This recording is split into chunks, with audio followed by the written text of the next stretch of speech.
Guys, நான் வந்து இந்த வீடியோவை சரி தப்பு அப்படின்னு ஆர்குமெண்ட்டுக்காக போடலை. இந்த மாதிரி ஒரு சுச்சுவேஷன் இருக்கும்போது எப்படி நம்ம ஹேண்டில் பண்ணுறது, அதுக்கு என்ன பெர்ஸ்பெக்டிவ் இருக்குன்றது தான் நான் உங்க கூட ஷேர் பண்ண போகிறேன். இப்போ கரண்ட்லி சாண்ட்ராக்கு ஒரு டெட் அகேன்ஸ்டான சுச்சுவேஷன் இருக்குது. டூ மச் ஆஃப் நெகட்டிவிட்டி அவங்க எதிர்கொள்கிறாங்க.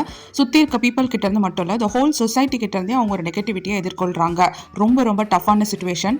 இதே போல் சம் ஆஃப் த லேடிஸ், நான் எல்லாருக்கும் இது நடந்திருக்கும்னு சொல்லலை, சில லேடிஸ்க்கு வந்து ஃபேமிலிலேயே இந்த சுச்சுவேஷன் நடந்திருக்கும். எல்லாருமே எதிர்க்க இருப்பாங்க, உங்களுக்கு என்ன பண்ணுறதுனே தெரியாது.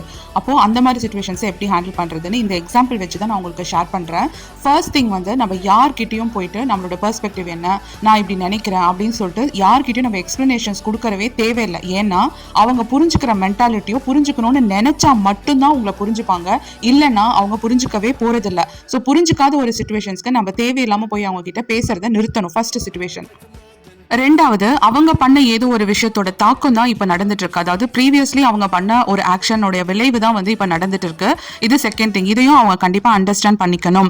மூணாவது, இது இப்படியே இருந்துடவும் போறதில்ல, கண்டிப்பாக ஒரு பீரியட் கழிச்சு இது மாறதான் போகுது. ஸோ அதை தான் அவங்களுக்கு எடுத்துக்க வேண்டிய ஒரு positive note. This is not going to be the same. இதுவும் கடந்து போகும், இதுவும் மாறப்போகும். இதுதான் வந்து ஒரு சேஞ்சுக்கான பாசிட்டிவ் நோட் அவங்க எடுத்துக்கணும். எல்லார்கிட்டையும் போய் அவங்க சொல்றதுனால எதுவும் மாறிட போறது இல்லை.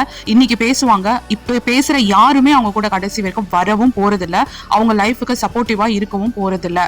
ஸோ யார் அவங்க கூட சப்போர்ட்டிவா இருக்காங்களோ அவங்க அவங்கள புரிஞ்சுக்கிட்டா போதும், அந்த இடத்துல அவங்க நின்றுடணும். இப்போ அந்த நிகழ்ச்சிக்கு போனது அவங்க பீப்புள் ப்ளீஸ் பண்ணுறதுக்காக கிடையாது. அவங்க அந்த கேம் விளையாட தான் போனாங்க. அங்கே போய் அவங்க யாரோட ஃப்ரெண்ட்ஷிப்பையும் சம்பாதிக்க வேண்டிய அவசியமே இல்லை. அவங்களோட நோக்கம் என்ன, கண்டிப்பாக அது நிறைவேறிருக்கு. அவங்களுக்கு வந்து தேவையான, அவங்க ஹஸ்பண்டுக்கும் அவங்களுக்கு வந்து தேவையான ஸ்க்ரீன் ஸ்பேஸ் கிடைச்சிருக்கு, இவங்களுக்கும் ஸ்க்ரீன் ஸ்பேஸ் கிடைச்சிருக்கு. இதுக்கப்புறம் ஒரு வேலை அவங்களுக்கு பட வாய்ப்புகளோ இல்லை அடுத்தடுத்த கரியர் பாயிண்ட்டோ வரலாம். ஸோ அதுக்கெல்லாம் அவங்க பாசிட்டிவாக இருக்கணும். இப்போ உள்ளே வந்தாங்கள அவங்க வந்து அமைதியாக கூட இருக்கலாம். எல்லாமே வந்து கோத்ரூ பண்ணி எல்லாம் யார் என்ன பேசுகிறாங்களோ இந்த காதில் கேட்டு அந்த காதில் விட்டுறலாம், இல்லை அந்த இடத்தை விட்டே போயிடலாம், இல்ல வேற எதுலயாவது அவங்க மைண்டை டைவர்ட் பண்ணலாம். பிக் பாஸ் கிட்ட பேசலாம். அவங்க வந்து வேற ஏதாவது அவங்களுக்கான பாசிட்டிவ் திங்ஸ் ஏதாவது அங்க இதுக்கு மேல கிரியேட் பண்ண முடியும்னா சின்ன சின்ன விஷயங்கள் அவங்களால கிரியேட் பண்ண முடியும். அவங்க டேலண்ட்ஸ் அவங்க வந்து காட்ட முடியும். நிறைய விஷயங்கள் பண்ணலாம்.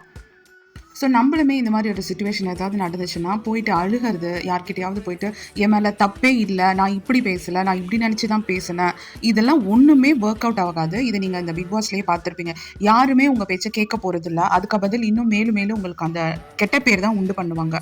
ஸோ நீங்கள் ஃபஸ்ட்டு அமைதியாக ஆகிடுங்க. ஓகே அப்படின்னு சொல்லிட்டு அதை அக்செப்ட் பண்ணிக்கோங்க. நீங்கள் உங்களுக்கு எப்படி டெவலப் பண்ணிக்கிறது, உங்களுக்கு அடுத்து என்ன பண்ணுறது அப்படின்னு யோசிங்க.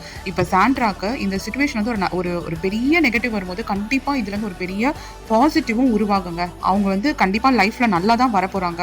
பாசிட்டிவான ஒரு சேஞ்ச் தான் வரும். பட் இவங்க இதில் வந்து டிப்ரெஸ்டாக ஒரு மாதிரி டவுனாக போகாமல் இது அப்படியே அமைதியாக இருந்து இந்த எனர்ஜியை அப்சார்ப் பண்ணாமல் அவங்க மனசில் அதை அப்படியே பாசிட்டிவாக மாற்றி அவங்க வந்து கொடுக்கணும். எல்லாருக்கும் ஒரு பாசிட்டிவாக அவங்க வந்து கொடுக்க ஆரம்பிக்கும் போது தானாகவே அந்த பாசிட்டிவிட்டி கிரியேட் பண்ண முடியும். நான் என்ன சொல்ல வரேன்னா, ஒரு நெகட்டிவ் விஷயம் நடக்கும்போது அதை நம்ம அப்சார்ப் பண்ணக்கூடாது. ஃபுல்லாகவே உள்ளே இழுத்துக்கிட்டு அதுக்காக நம்ம டிப்ரெஸ் ஆகிறது, அப்புறம் மன உளைச்சலுக்காகிறது, இதெல்லாம் வந்து அந்த நெகட்டிவிட்டியை நம்ம அப்சார்ப் பண்ணுறோம். அதை நம்ம பண்ணவே கூடாதுங்க இந்த சுச்சுவேஷனில். யாராக இருந்தாலும் சரி, நார்மல் பீப்புளுக்கும் சரி, இந்த மாதிரி ஒரு ஹார்ட் சுச்சுவேஷன்ஸை நம்ம அப்சார்ப் பண்ணக்கூடாது.